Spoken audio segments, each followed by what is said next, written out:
Hello. Hello. ನಮಸ್ಕಾರ sir. ಏನ್ ತಾಯಿ? ಸರ್ ಏನಿಲ್ಲ, ನಾನು ಇವಾಗ ಬಂದ್ಬಿಟ್ಟು 4.5 ತಿಂಗಳು ಪ್ರೆಗ್ನೆಂಟ್ ಇದ್ದೀನಿ. ಹ್ಮ್. ನನ್ನ ದಿನಚರಿ, ನಾನು ತಗೊಳ್ತಕ್ಕಂಥ ಆಹಾರ ಪದ್ಧತಿಗಳ ಬಗ್ಗೆ ಸ್ವಲ್ಪ ಮಾಹಿತಿ ಬೇಕಾಗಿತ್ತು. ಇವನ ಹತ್ರ ಎಲ್ಲಿ ಸಿಗುತ್ತೋ? ಏನ್ ಹೇಳಿ? ಇವನ ಹತ್ರ ಏನಕ್ಕೆ ಸಿಗುತ್ತದು ಯಾವುದು? ಈ ಮಾಹಿತಿ? ನಿಮ್ಮ ಹತ್ರ ಮಾತಾಡಿ ಅಂತ ಹೇಳಿ ನಂಬರ್ ಕೊಟ್ರು ಸರ್. ತುಂಬಾ ಬುಕ್ಸ್ಗಳನ್ನೆಲ್ಲ ಬರ್ದಿದ್ದೀರಾ ಅಂತೇಳಿ ಹೇಳಿದ್ರು. ಹ್ಮ್. ಆ, ಹಾಗಾಗಿ ಮಾತಾಡೋಣ ಅಂತೇಳಿ ನಾನೇ ಕರೆ ಮಾಡ್ತೇನೆ. ಯಾಕಂದ್ರೆ ಅದ್ರಲ್ಲಿ ಯಾವುದೇ ಒಂದು ಅಧ್ಯಯನ ಮಾಡಿದೀನಿ, ನನ್ನದೇ ಆದ ಮಕ್ಕಳನ್ನ ನಾನು ಅಮಲ್ ಡೆಲಿವರಿ ಮಾಡಿದೀನಿ, ಎಲ್ಲ ಅನುಭವ ಇದೆ. ಆದ್ರೆ ಅದಕ್ಕೆ ಸರ್ಟಿಫೈಡ್ ಅಲ್ಲಲ್ಲ ತಾಯಿ ಇವನು. ಹ್ಮ್ ಹ್ಮ್ ಹ್ಮ್ ಹ್ಮ್ ಹ್ಮ್. ನಿಮಗೆ ಏನು, ನಿಮ್ಮ ಗುರಿ ಏನು? ಒಳ್ಳೆ ಆರೋಗ್ಯವಂತವಾದ ಮಗು ಬೇಕಲ್ವಾ? ಅಷ್ಟೇ. ಮತ್ತೆ ನಾರ್ಮಲ್ ಡೆಲಿವರಿ ಆಗ್ಬೇಕಲ್ವಾ? ಹೌದು. ನೀವೇನ್ ಕೆಲಸ ಮಾಡ್ತೀರಿ? ಸದ್ಯಕ್ಕೆ ಇವಾಗ ಮನೆ ಕೆಲಸ. ನಾವು ಹಳ್ಳಿನಲ್ಲಿ ಇರೋದ್ರಿಂದ ತೋಟದ ಕೆಲಸ, ಮನೆ ಕೆಲಸ ಅಷ್ಟೇ. ಓಕೆ. ಅದಕ್ಕಿಂತ ದೊಡ್ಡ ಕೆಲಸ ಇದೆಯಾ ಗರ್ಭಿಣಿಗೆ? ಅದಕ್ಕಿಂತ ಸದ್ಯಕ್ಕೆ ಶ್ರೇಷ್ಠವಾದ ಯೋಗಾಸನ ಇದೆಯಾ ಗರ್ಭಿಣಿಗೆ? ಸದ್ಯಕ್ಕೆ ಇದಕ್ಕಿಂತ ಉತ್ತಮವಾದದ್ದು ಯಾವುದು ಇಲ್ಲ ಅಂತ ಅನ್ಕೊಂಡಿದೀನಿ ನಾನು. ಆದ್ರೂ ನನಗ್ ಗೊತ್ತಿರೋದು ಇಷ್ಟೇನೆ. ಆಕ್ಚುಲಿ ಅಮ್ಮಿ, ನಿನ್ ನಾರ್ಮಲ್ ಪರ್ಸನ್ನೇ ಹಾ ಒಂದು ನಿನ್ನಲ್ಲಿ ದೃಢತೆ ಇರ್ಬೇಕಮ್ಮೆ. ದೃಢ ಹಾ ಮನಸ್ಸು, ಹ್ಮ್ ಹ್ಮ್ ಹ್ಮ್ ಆತ್ಮವಿಶ್ವಾಸ, ಹ್ಮ್ ಹ್ಮ್ ನೀ ಹ್ಮ್ ತಿಳಿದಿರೋದು ಸತ್ಯ. ಹಾ ಜಗತ್ತನ್ನ ನಂಬಬಾರದು, ಜಗತ್ತು ನಿನ್ನನ್ನ ನಂಬುವ ತರ ನಿನ್ನ ನಡೆ ಇರ್ಬೇಕು. ಹಾ ನಿನ್ನ ಹಾ ಮನಸ್ಸಲ್ಲಿ ಯಾವಾಗ್ಲೂ ಎಲ್ಲ ಪ್ರಾಣಿಗಳಲ್ಲೂ ಸರ್ವ ಸಮತ್ವದ ದಯೆ ಇರ್ಬೇಕು. ಅದು ಯಾಕಂದ್ರೆ ಅದು ಮಗುಗೆ ಹೋಗ್ತಾ ಇರುತ್ತೆ. ಹೌದು. ಈ ಒಂದು ಸೊಳ್ಳೆನ್ ಕೂಡ ನೀನು ಜೀವಿ ಅಂತ ನೋಡ್ಬೇಕು, ಹಾವುನ್ ಕೂಡ ಜೀವಿ ಅಂತ ನೋಡ್ಬೇಕು, ಹಸುನ್ ಕೂಡ ಸಮವಾಗಿ ಕಾಣ್ಬೇಕು. ಹಾ ಹಾ ಭೇದ ಭಾವ ನೋಡಬಾರದು. ಯಾವುದೇ ಒಬ್ಬ ಮನುಷ್ಯನಲ್ಲಾಗ್ಲಿ, ಶತ್ರುವಲ್ಲಾಗ್ಲಿ, ಮಿತ್ರನಲ್ಲಾಗ್ಲಿ ಸಮತ್ವವನ್ನ ಕಾಪಾಡಿಕೊಂಡಾಗ ದೃಢವಾದ ಮಗು ಹುಟ್ಟುತ್ತೆ. ಹಾ ಹಾ ಹಾ ಮೈತ್ರ ಭಾವ ಇಟ್ಕೋಬೇಕು ಎಲ್ಲರ ಬಗ್ಗೆ. ಹ್ಮ್ ಹ್ಮ್ ಹ್ಮ್ ಕರುಣೆ ಸತತವಾಗಿ ಕಣ್ಣಲ್ಲಿ ನೀರಿನಂತೆ ಇರಬೇಕು. ಹಾ ಮಮಕಾರ, ಭೇದ ಭಾವದ ಮಮಕಾರ ಇರಬಾರದು. ಒಬ್ಬರ ಬಗ್ಗೆ ಮಮತೆ, ಇನ್ನೊಬ್ಬರ ಬಗ್ಗೆ ತೋರದಿರುವುದು, ಹ್ಮ್ ಹ್ಮ್ ಒಂದು ಹ್ಮ್ ಪ್ರಾಣಿಗೆ ತಿನ್ನಿಸಿ ಇನ್ನೊಂದು ಪ್ರಾಣಿಯನ್ನ ಓಡಿಸುವುದು, ಹ್ಮ್ ಹ್ಮ್ ಹ್ಮ್ ನನ್ನ ಮಗು ಬೇರೆ ಇತರರ ಮಗು ಬೇರೆ ಅನ್ನುವ ಭಾವನೆ ಇರಬಾರದು. ಹ್ಮ್ ಹ್ಮ್ ಹ್ಮ್ ಅಹಂಕಾರ ಬರಗೂಡಬಾರದು. ಹಾ ದುಃಖದಲ್ಲಿ ನಗುವುದನ್ನ ಕಲಿಬೇಕು. ಅಂದ್ರೆ ದುಃಖವನ್ನೇ ಎಂಜಾಯ್ ಮಾಡೋದು ಕಲ್ತ್ಕೋಬೇಕು. ದುಃಖನೇ, ಇವಾಗ ದುಃಖದ ಪಿಕ್ಚರ್ ನೋಡ್ತೀವಿ, ಖುಷಿ ಪಡ್ತೀವಲ್ಲ, ಅಂದ್ರೆ ಕಣ್ಣೀರೆಲ್ಲ ಹರಿದು ಹೋದ್ಮೇಲೆ ಮನಸ್ಸು ಹಗುರ ಆಗುತ್ತೆ. ದುಃಖದಲ್ಲಿ ಸುಖವನ್ನು ಕಾಣಬೇಕು, ಸುಖದಲ್ಲಿ ದುಃಖವನ್ನು ಕಾಣಬೇಕು. ಇನ್ನೊಬ್ಬರ ದುಃಖವನ್ನು ನೋಡಿ ಚಚ ಈ ಸುಖ ನನಗೆ ಬೇಡ ಅನ್ಬೇಕು. ಹ್ಮ್ ಹ್ಮ್ ಹ್ಮ್ ಹ್ಮ್ ಈ ಗುಣಗಳನ್ನ ನೀನು ಅನುಭವಿಸಿದ್ರೆ ಅದು ಮಗುಗ್ ಬರುತ್ತೆ. ಹ್ಮ್ ಹ್ಮ್ ಏನನ್ನು ಅಪೇಕ್ಷೆ ಪಡೋದು ಬಿಟ್ಟಾಗ ನಿನಗೆ ಹುಟ್ಟುವ ಮಗು ಕೂಡ ಅಪೇಕ್ಷೆ ಪಡೋದು ಬಿಟ್ಟು ಅಮ್ಮನ ಕಷ್ಟಗಳನ್ನ, ಸುಖಗಳನ್ನ ಅರ್ಥ ಮಾಡ್ಕೊಳತ್ತೆ. ಶುಚಿಯಾಗಿರುವುದನ್ನ ಕಲ್ತ್ಕೋಬೇಕು. ಹಾಗಂತ ಯಾವಾಗ್ಲೂ ಕೈ ತೊಳೆಯೋದು, ಯಾವಾಗ್ಲೂ ಸ್ವಚ್ಛವಾಗಿಡೋದು, ಈ ವಸ್ತು ಇಲ್ಲೇ ಇರ್ಬೇಕು ಅನ್ನೋದು, ಡಸ್ಟಿಂಗ್ ಮಾಡೋದ್ರಲ್ಲೇ ಕೋಪ, ಯಾರಾದ್ರೂ ಸ್ವಲ್ಪ ಗಲೀಜ್ ಮಾಡಿದ್ರೆ ಕೋಪ ಮಾಡ್ಕೊಳ್ಳೋದು ಬಿಟ್ಟು ಬಿಡ್ಬೇಕು. ಇದ್ದದ್ದನ್ನ ಇರುವ ಹಾಗೆ ಸ್ವೀಕರಿಸ್ಬೇಕು. ಹಾ ಉದಾಸೀನತೆ ಸ್ವಲ್ಪ ಇರ್ಬೇಕಮ್ಮೆ. ಅಂದ್ರೆ ಈ ಹಿಂದೆ ಆಗಿರೋ ಘಟನೆಗಳು, ನೀನ್ ಹಂಗಂದೆ, ನನ್ನ ಹೀಗಂದೆ, ನನ್ನ ಯಾಕೆ ನೀನ್ ಬೈದೆ ಅಂತ ಈ ಸ್ನೇಹಿತರನ್ನ, ಪತಿಯನ್ನ, ಅಮ್ಮನನ್ನ, ಅಪ್ಪನನ್ನ ನಿಂದಿಸುವುದು ಬಿಡಬೇಕು. ಅದು ಮಕ್ಕಳಿಗೆ ಬರದ ಹಾಗೆ ನೋಡ್ಕೊ. ನಿನಗ್ ಬಂದ್ರೆ ಅದು ಮಕ್ಕಳಿಗೆ ಬರುತ್ತೆ. ಮತ್ತೆ ಅಯ್ಯೋ ಕೆಟ್ಟದಾಗ್ಬಿಡುತ್ತೇನೋ ಅನ್ನೋ ಆಲೋಚನೆಗಳು ಬಿಟ್ಟು ಬಿಡ್ಬೇಕು. ಕೆಟ್ಟದನ್ನ ನಾನು ಭಯ ಬಿದ್ರೆ ತಾನೇ ಕೆಟ್ಟದಾದ್ರೆ ನನಗೆ ದುಃಖ ಆಗೋದು ಅಲ್ವಾ? ನಾನು ದುಃಖದಲ್ಲೇ ಸುಖ ನೋಡುವವನು. ದುಃಖ ಬಂದ್ರೆ ಯಾಕೆ ಹೆದರ್ತೀನಿ? ಹ್ಮ್ ಹ್ಮ್ ಹ್ಮ್ ಈ ಗುಣ ನಿನ್ನಲ್ಲಿ ಬರ್ಬೇಕೊಮ್ಮೆ. ಹ್ಮ್ ಹ್ಮ್ ಅಷ್ಟೇ. ಎಲ್ಲರನ್ನು ಪ್ರಚೋದಿಸುವುದು, ಜಗಳ ಆಡಿಸುವುದು, ಅಲ್ಲಿನ ಮಾತು ಇಲ್ಲಿ ಹೇಳುವುದು, ಹಾ ಸುಳ್ಳು ಹೇಳುವುದು, ಇವುಗಳನ್ನ ಮನಸ್ಸಲ್ಲಿ ಹತ್ರ ಕೂಡ ಬರಕ್ ಬಿಡಬಾರದು.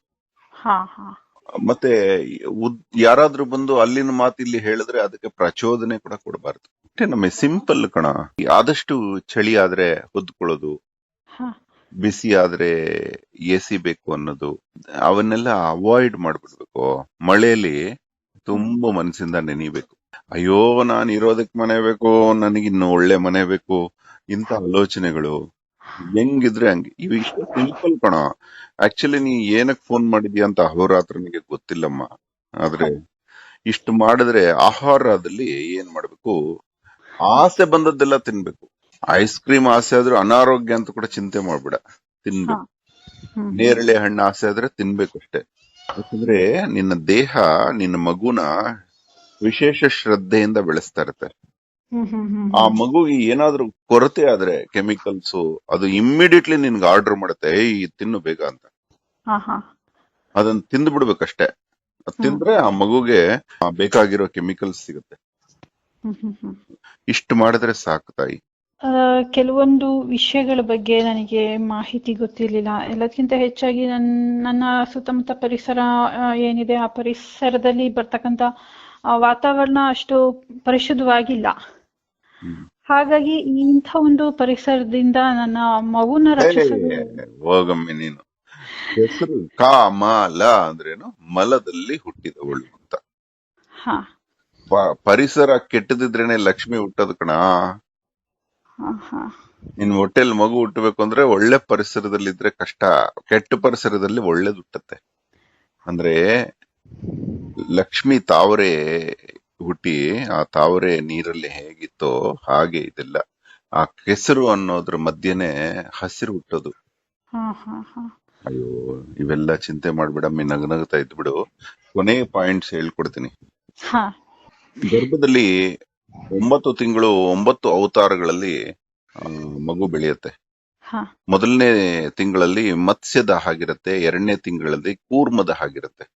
ಹ್ಮ್ ಹ್ಮ್ ಅಂದ್ರೆ 4 ಚಿಕ್ಕ ಚಿಕ್ಕ ಕಾಲು ಕೈ ಬರುತ್ತೆ. 3ನೇ ತಿಂಗಳಿಗೆ ವರಾಹ ರೂಪ ಬರುತ್ತೆ. It's a symbolic representation of Vedic explanation about Garbhopanishad ಅಂತ ಕೂಡ ಇದೆ. ಇದನ್ನೆಲ್ಲ ಓದ್ಕೊಂಡ್ರೆ ತುಂಬಾ ಯೂಸ್ ಆಗುತ್ತೆ. ಪಿಪ್ಪಿಲಾದ ಮಹರ್ಷಿ ಬರೆದಿದ್ದಾರೆ. ಹ್ಮ್ ಹ್ಮ್ ಹ್ಮ್ ಹ್ಮ್ ಆ ಚಿಕ್ಕ ಹಂದಿ ಮರಿ ನೋಡಿ ಎಷ್ಟು ಚೆನ್ನಾಗಿ ತಗೊಂಡ್ಬಂದಿದ್ದಾರೆ. ನೀರಿನಲ್ಲಿ ಹುಟ್ಟುವ ಮೀನು, ಹಾ ನೀರು ಮತ್ತು ಭೂಮಿಯ ನಡುವೆ ನಡೆಯುವ ಆಂಫಿಬಿಯನ್ ಆಮೆ, ಆಮೇಲೆ. ಮತ್ತೆ ಭೂಮಿಗೆ ತಂದುಬಿಟ್ರು. ಹ್ಮ್ ಅಂದ್ರೆ ಮನುಷ್ಯ ರೂಪ ಭೂಮಿಯಲ್ಲಿ ಬದುಕುವುದು ಅಂತ ಹಂದಿ. ಹ್ಮ್ ಹ್ಮ್ ಹಂದಿ ಮರಿ ಆದ ತಕ್ಷಣ ಅದು ಹಂದಿಯನ್ನ ಕೂಡ ತಾನು ಆಹಾರ ಮಾಡಿಕೊಳ್ಳುವಂತಹ ಸಿಂಹ. ಅಂದ್ರೆ ಏನಾಗತ್ತೆ, ಒಂದನ್ನ ತಿಂದದ್ದು ಅದರ ಹೊಟ್ಟೆಯಲ್ಲಿ ಮತ್ತೆ ಅದರ ಮರಿಯಾಗಿ ಹುಟ್ಟತ್ತೆ ಅಂತ. ಇವಾಗ ಒಂದು ಹಂದಿಯನ್ನ ಒಂದು ಸಿಂಹ ತಿನ್ನುತ್ತೆ ಅಂತ ಇಟ್ಕೊಳ್ಳಿ, ಹಾ ಸಿಂಹದ ಮರಿಯಾಗಿ ಹುಟ್ಟತ್ತದು ಹ್ಮ್ ಮುಂದಿನ ಭಾಗ ಅದು.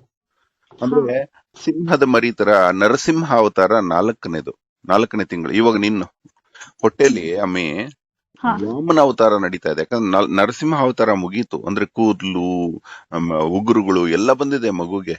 ಹಾ ಹಾ ಹಾ ಇವಾಗ 4.5 ತಿಂಗಳಲ್ವಾ. ವಾಮನ ಅವತಾರ ಅಂದ್ರೆ ನರಸಿಂಹ ಆದ ತಕ್ಷಣ ಕುಬ್ಜ ಮಾನವ ರೂಪದಲ್ಲಿದೆ ಇವಾಗ. ತುಂಬಾ ಚಂದ ಇರುತ್ತೆ. ಅಂದ್ರೆ ಬುದ್ಧಿ ಕೂಡ ಶುರುವಾಗಿದೆ ಸ್ವಲ್ಪ ಸ್ವಲ್ಪ. ವಾಮನ ಆದ ನಂತರ ಬರೋದೇ ಪರಶುರಾಮ. ವಾಮನ ದೇವಸ್ವರೂಪಿ, ಹ್ಮ್ ಹ್ಮ್ ಹ್ಮ್ ದೇವಸ್ವರೂಪಿಯಿಂದ ಋಷಿ ಸ್ವರೂಪಿ ಆಗತ್ತೆ. ಪರಶುರಾಮ ಋಷಿ ಮತ್ತು ರಾಜರ ಮಗು ಅದು, ಅದಕ್ಕೆ ರಾಜರ್ಷಿ. ತುಂಬಾ ಭೂಮಂಡಲವನ್ನೇ ಕೆಂಡಾಮಂಡಲವಾಗಿ ಅನ್ಯಾಯವನ್ನ ಮರ್ದಿಸಿದಂತಹ ಮಹಾ ಋಷಿ ಪರಶುರಾಮ.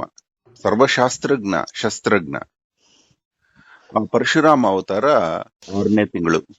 ಹಾ ಹಾ ಅದಾದ ತಕ್ಷಣ ಸಂಪೂರ್ಣ ಮರ್ಯಾದಾ ಪುರುಷೋತ್ತಮ, ರಾಜರಲ್ಲೇ ರಾಜನಾಗಿ ಹುಟ್ಟಿದ ರಾಮ. ಅಂದ್ರೆ ಪರಶುರಾಮ ಬಂದು ಕೆಟ್ಟ ರಾಜರನ್ನ ಧ್ವಂಸ ಮಾಡಿದಾಗ ಒಳ್ಳೆ ರಾಜನಾಗಿ ಹುಟ್ಟಿದವನು ಹ್ಮ್ ಹ್ಮ್ ಹ್ಮ್ ರಾಮ. ಆಯ್ತಾ? ಬೋರ್ ಆಗ್ತಿದ್ಯಮ್ಮೆ?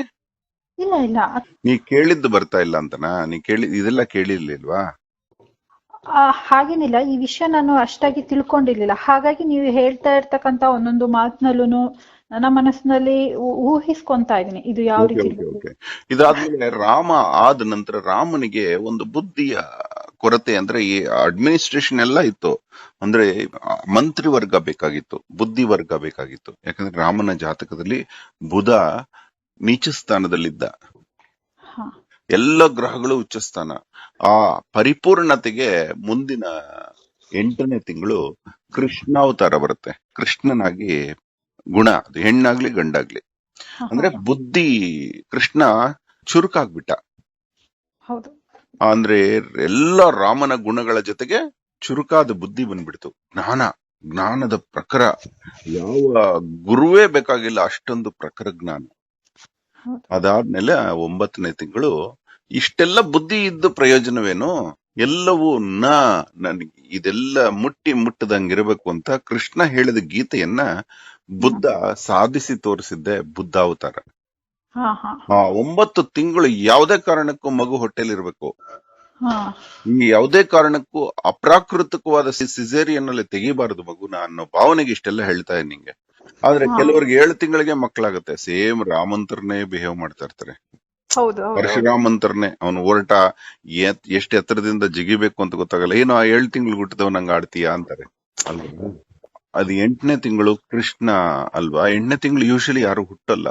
ಹುಟ್ಟಲ್ಲ. 9ನೇ ತಿಂಗಳಲ್ಲಿ ಡಿಸ್ಟರ್ಬ್ ಮಾಡಬಾರ್ದು ಮಗುನ, ಅದನ್ನ ಬಲವಂತವಾಗಿ ಆಚೆ ತೆಗಿಬಾರ್ದು. ಹ್ಮ್ ಹ್ಮ್ ಯಾಕಂದ್ರೆ ಬುದ್ಧಿ ಕಲಿತಾ ಇರತ್ತೆ, ನಿಜವಾದ ಜ್ಞಾನ ಕಲಿತಾ ಇರತ್ತೆ ಬುದ್ಧನ ಅವತಾರದಲ್ಲಿ. ಹ್ಮ್ ಹ್ಮ್ ಹ್ಮ್ 9 ಮುಗಿದು 9 ದಿವಸ ಆದ್ಮೇಲೆ 10ನೇ ತಿಂಗಳು ಕಲ್ಕಿ ಅವತಾರವಾಗಿ ಆ ಖಡ್ಗ ಹಿಡಿದು ಆಚೆ ಬರುತ್ತೆ, ತನ್ನಷ್ಟಕ್ಕೆ ತಾನೇ ಬರುತ್ತೆ ಮಗು. ಅದು ತುಂಬಾ ಶ್ರೇಷ್ಠವಾದ ಕ್ರಿಯೆ ಅದು. ಮಗು ಕೂಡ ತನ್ನಷ್ಟಕ್ಕೆ ತಾನೇ ಆಚೆ ಬರುತ್ತೆ, ತಾಯಿ ಕೂಡ ಬಯಸುತ್ತೆ ಇದು ಆಚೆ ಬಂದ್ಬಿಡ್ಲಿ ಅಂತ. ಹೌದು. ಅದು ಬರಕ್ ಮುಂಚೆನೆ ತೆಗಿತಾರಲ್ಲ, ಅದನ್ನ ಸಿಸೇರಿ ಅನ್ನೋದು ತಪ್ಪು. ಹಾ ಹಾ ಜೂಲಿಯಸ್ ಸೀಸರ್ ಆ ಒಂದು ವಿಧಾನದಿಂದ ಹುಟ್ಟಿರೋದ್ರಿಂದ ಅದನ್ನ ಸೀಸೇರಿಯನ್ ಅಂತ ಕರೆದ್ರು. ಜನ ಎಷ್ಟೋ ಡಾಕ್ಟರ್ಗಳಿಗೆ ಗೊತ್ತಿಲ್ಲ, ಡಾಕ್ಟರ್ಗಳೆಲ್ಲ ಅದನ್ನ ಸಿಸರ್ಸ್ ಅಲ್ಲಿ ಕಟ್ ಮಾಡೋದ್ರಿಂದ ಸಿಸೇರಿಯನ್ ಅನ್ಕೊಂಡಿದ್ದಾರೆ. ಹಾ ತುಂಬಾ ಹಾ ಜನಕ್ಕೆ ಗೊತ್ತಿಲ್ಲ ಅದು. ಆ ಜೂಲಿಯಸ್ ಸೀಸರ್ ಕಾಲದಲ್ಲಿ ವೈದ್ಯರು ಬಂದು ಹೇಳ್ತಾರೆ, ಮಗು ಆಚೆ ಬರ್ತಾ ಇಲ್ಲ, ನಿಮಗೆ ತಾಯಿನ ಬದುಕಿಸ್ಬೇಕಾ ಮಗುನ್ ಬದುಕಿಸ್ಬೇಕಾ ಅಂತ ಕೇಳಿದ್ರೆ, ಆ ಕ್ರೂರವಾದ ರಾಜ ಹೇಳ್ತಾನೆ, ನನಗೆ ಬೇಕಾದಷ್ಟು ಪತ್ನಿಯರಿದ್ದಾರೆ, ಆಕೆಯನ್ನ ಕೊಂದು ಮಗುನ್ ಬದುಕಿಸಿ ಅಂತ ಹೇಳ್ತಾನೆ. ಹ್ಮ್ ಹ್ಮ್ ಹ್ಮ್ ಅಷ್ಟು ಕ್ರೌರ್ಯ ಅದು ಸಿಸೇರಿಯನ್. ಹ್ಮ್. ಆದ್ರೆ ಈ ಕಾಲದಲ್ಲಿ ವಿಜ್ಞಾನ ಮುಂದುವರೆದಿರೋದ್ರಿಂದ ತಾಯಿ ಮಗುನ ರಕ್ಷಿಸ್ತಾರೆ. ಪ್ರತಿಯೊಂದು ವಿಜ್ಞಾನಕ್ಕೂ ಗೌರವ ಕೊಡೋಣ. ಆದ್ರೆ ಪ್ರಕೃತಿ ಮತ್ತೆ ಅಪ್ರಾಕೃತಿಕೆಗೆ ಒಂದು ಅನುಪಾತ ಇದೆ. ಹ್ಮ್ 99 ಭಾಗ ಪ್ರಕೃತಿ ಇದ್ರೆ ಅಪ್ರಾಕೃತಿಕ 1 ಭಾಗ ಆಗ್ಬೋದು. ಹ್ಮ್ ಹ್ಮ್. ಆದ್ರೆ ಇವತ್ತು ನಡೀತಾ ಇರೋದು 99 ಭಾಗ ಸಿಸೇರಿಯನ್ನೇ. ಹೌದು ನಾರ್ಮಲ್ ಡೆಲಿವರಿ ಕೇಳಲಿಕ್ಕೆ ಸಿಗ್ತಾ ಇಲ್ಲ. ಹೌದು. ಅದಕ್ಕೆ ನಿಮ್ಗೆ ಒಳ್ಳೆ ಡಾಕ್ಟರ್ನ ಹುಡುಕ್ಬೇಕು, ಹಾ. ನಾರ್ಮಲ್ ಮಾಡ್ಕೊಡ್ತೀನಿ ಅಂತ ಹೇಳೋ ಡಾಕ್ಟರ್ನ ಹುಡುಕ್ಬೇಕು. ಹ್ಮ್ ಹ್ಮ್ ಮತ್ತೆ ಇನ್ನು 9 ತಿಂಗಳು 9 ದಿವಸ ಇದೆ ಅನ್ನೋವಾಗ 9 ತಿಂಗಳು ಕಳೆದ ಮೇಲೆ ಒಂದು ಸ್ಟ್ರೋಕ್ ಬರುತ್ತೆ ನಿಮ್ಗೆ.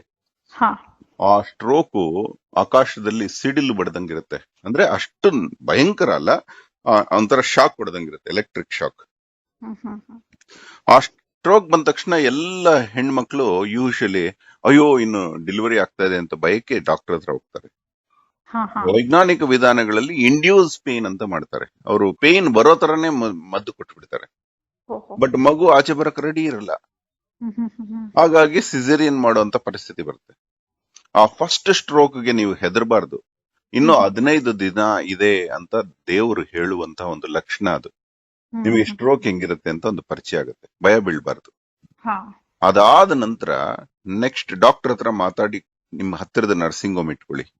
ಹಾ ಅದಾದ ನಂತರ ನೀವು 15 ದಿವಸಕ್ಕೆ ನಿಜವಾದ ಡೆಲಿವರಿ ಟೈಮ್ ಬರುತ್ತೆ. ಹ್ಮ್ ಹ್ಮ್ ಆವಾಗ ನಿಮ್ಗೆ ಸ್ಟ್ರೋಕ್ಸ್ ಬರುತ್ತೆ. ಹ್ಮ್ ಸ್ಟ್ರೋಕ್ಸ್ ಬಂದ್ಮೇಲೆ ಆಮ್ನೆಟಿಕ್ ಫ್ಲೂಯಿಡ್ ಅಂತ ಒಂದು ಜಲ ಇರುತ್ತೆ ಮಗು ಸುತ್ತಲೂ, ಆ ನೀರ್ ಆಚೆ ಬರುತ್ತೆ. ಹಾ ಆ ನೀರ್ ಆಚೆ ಬರೋವರೆಗೂ ನೀವು ಬೇಕಾದ್ರೆ ತಡ್ಕೋಬಹುದು ಡಾಕ್ಟರ್ ಹತ್ರ ಹೋಗದೆ. ಹ್ಮ್ ಹ್ಮ್ ಹ್ಮ್ ಏನು ಅಯ್ಯೋ ಅಷ್ಟ್ರಲ್ಲಿ ಏನಾದ್ರೂ ತೊಂದರೆ ಆದ್ರೆ ನಾವು ಹಳ್ಳಿದಿದ್ದೀವಿ, ನರ್ಸಿಂಗ್ ಹೋಮ್ಸ್ ಮಗು ಆಗ್ಬಿಡುತ್ತೆ ಅಷ್ಟೇ. ನಮ್ಮೂರಲ್ಲಿ ನಾವು ಕಣ್ಣಾರೆ ಕಂಡಿರೋದು ಹ್ಮ್ ಒಬ್ರು ಗ್ರೇಟ್ ತಾಯಿ ಅಂತ ಹೇಳ್ಬೋದು. ಆ ಅಮ್ಮನಿಗೆ 14 ಜನ ಮಕ್ಕಳು. ಆ ಅಮ್ಮ ಎಷ್ಟು ಮನೆ ಕೆಲಸ ಎಲ್ಲ ಮಾಡೋರು, ಅಷ್ಟು ಮಕ್ಕಳಿಗೆಲ್ಲ ಅಡಿಗೆ ಮಾಡೋರು, ಮಾಡಿ ಇನ್ನೇನು ನನ್ಗೆ ಮಗು ಆಗತ್ತೆ ಅನ್ನೋವಾಗ್ಲೂ ಆ ಅಮ್ಮ ಬೆಳಗ್ಗೆ 3 ಗಂಟೆಗೆ ಎದ್ದು ಎಲ್ಲ ರೆಡಿ ಮಾಡ್ಕೊಳ್ಳೋರು. ಕತ್ರಿ, ಬೆಡ್ ಪಕ್ಕದಲ್ಲಿ ಕತ್ರಿ ಎಲ್ಲ ಇಟ್ಕೊಳ್ಳೋರು, ದಾರ ಇಟ್ಕೊಳ್ಳೋರು, ಎಲ್ಲ ಮಾಡಿ ಆ ಅಮ್ಮ ಮಲ್ಕೊಳ್ಳೋರು, ತಾನೇ ಡೆಲಿವರಿ ಮಾಡ್ಕೊಳ್ಳೋರು. ಮಗುನ್ ಪಕ್ಕದಲ್ಲಿ ಇಟ್ಕೊಂಡು ಆ ಕತ್ರಿಲಿ ಕರುಳು ಕಟ್ ಮಾಡ್ಬಿಟ್ಟು ಒಂದು ಅಂಬಲಿಕಲ್ ಕಾರ್ಡ್ ನೀಟಾಗಿ ಆ ಅಮ್ಮ ಎದ್ದು ನಿಂತ್ಕೊಳ್ಳೋರು. ಎಲ್ಲ ಮಾಯೆ ಬಿದ್ದು ಹೋಗೋದು, ತಾನೇ ಹೋಗಿ ಹುತ್ತಕ್ ಹಾಕೋರಂತೆ ಅಮ್ಮ. ನಮ್ ತಾಯಿ ಹೇಳೋರು ಎಷ್ಟು ಆಶ್ಚರ್ಯ. ತಾನೇ ಹೋಗಿ ಆ ಮಾಯೆಯನ್ನು ಹುತ್ತಕ್ ಹಾಕೋರು, ಯಾವ DNC ಇಲ್ಲ, ಏನೂ ಇಲ್ಲ. ಆವತ್ತಿನ ಅಡಿಗೆ ಕೂಡ ಆ ಅಮ್ಮನೆ ಮಾಡೋರು. ಹ್ಮ್ ಹ್ಮ್ ಹ್ಮ್ ಅಂದ್ರೆ ಇಷ್ಟು ಎಷ್ಟು ಸುಲಭದ ಪ್ರಾಕೃತಿಕ ಕ್ರಿಯೆಯನ್ನ ಅಪ್ರಾಕೃತಿಕ ಮಾಡಿ ಚಿಕ್ಕ ಚಿಕ್ಕ ವಿಚಾರಕ್ಕೆಲ್ಲ ಹಿಂಸೆ ಮಾಡಿ ಹೋದ್ರೆ 20-25 ಸಾವಿರ.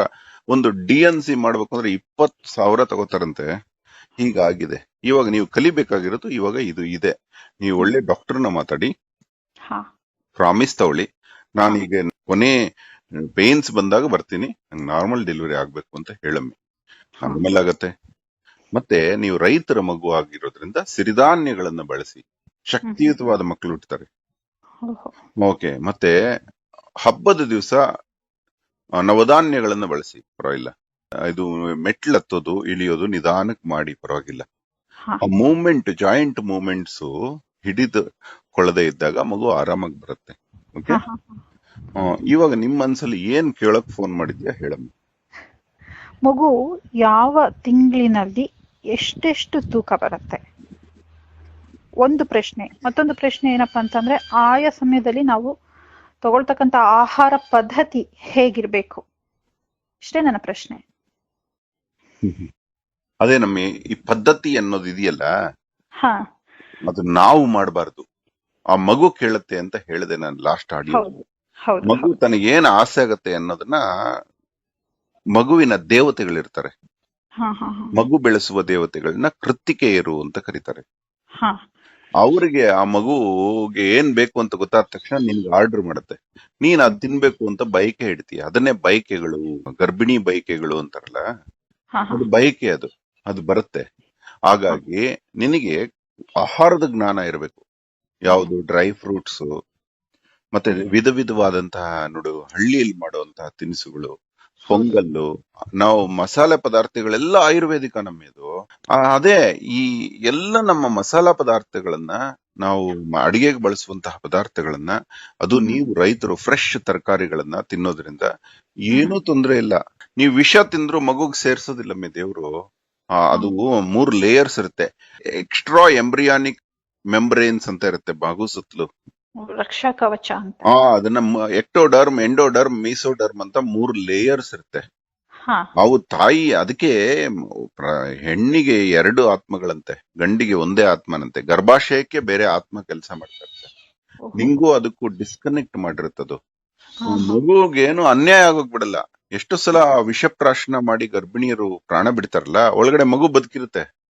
ಹ್ಮ್ ಹ್ಮ್ ಹ್ಮ್ ಹ್ಮ್ ಹ್ಮ್ ಇದು ಹಾಗಾಗಿ ನೀನ್ ಏನು ಕೆಟ್ಟ ಆಹಾರ ತಿಂದ್ರು, ನಾ ಅದಕ್ಕೆ ಹೇಳಿದ್ನಲ್ಲ, ಏನಾದ್ರು ಪಾನಿಪುರಿ ತಿಂದ್ಬಿಡ್ತೀಯ, ಪಾನಿಪುರಿ ತಿಂದ ತಕ್ಷಣ ನಿನಗ್ ಕೆಟ್ಟದಾಗ್ಬೋದು, ಆದ್ರೆ ಮಗುಗಾಗಲ್ಲ. ಫಿಲ್ಟರ್ ಆಗಿ ಹೋಗುತ್ತೆ ಮಗುಗೆ. ಅದರಿಂದ ಭಯ ಬೀಳ್ಬಿಡ ತಾಯಿಯಮ್ಮಿ. ಜಾಸ್ತಿ ಇದಾಗ್ಬಿಡಮ್ಮಿ. ನಿಮ್ಮಂತ ಈಗ ಹೊಲದಲ್ಲಿ ಕೆಲಸ ಮಾಡೋರ್ಗೆ ಯೋಗಾಸನ ಏನೂ ಬೇಕಾಗಿಲ್ಲ. ನಿಮ್ಮ ಮೂವ್ಮೆಂಟ್ಸ್ ಒಂದು ತಿಳ್ಕೊಮ್ಮೆ. ನಮ್ ದೇಹದಲ್ಲಿ ಎಷ್ಟೋ ಜಾಯಿಂಟ್ ಇದೆ. ಕೈಗಳ ಬೆರಳುಗಳಲ್ಲಿ ಒಂದೊಂದು ಬೆರಳಿಗೆ 2 ಜಾಯಿಂಟ್ ಇದೆ. ಹಾ ಟೋಟಲ್ 3 ಜಾಯಿಂಟ್ ಇದೆ ಬೇಸ್ ಸೇರಿ. ಮತ್ತೆ ಅಂಗೈಗೆ ಒಂದು ಮೊಣಗಂಟು ಜಾಯಿಂಟ್ ಇದೆ, ಮತ್ತೆ ಮೊಣಕೈ ಜಾಯಿಂಟ್ ಇದೆ. ಹೀಗೆ ಪ್ರತಿಯೊಂದು ಜಾಯಿಂಟ್ ಅನ್ನ ಮೂವ್ಮೆಂಟ್ ಕೊಡ್ತಾ ಇರಮ್ಮೆ, ಅಷ್ಟೇ ಸಾಕು. ನೀನು ದೇಹದಲ್ಲಿರುವ ಪ್ರತಿ ಜಾಯಿಂಟ್ಗೂ ಒಂದು ಮೂವ್ಮೆಂಟ್ ಕೊಡು.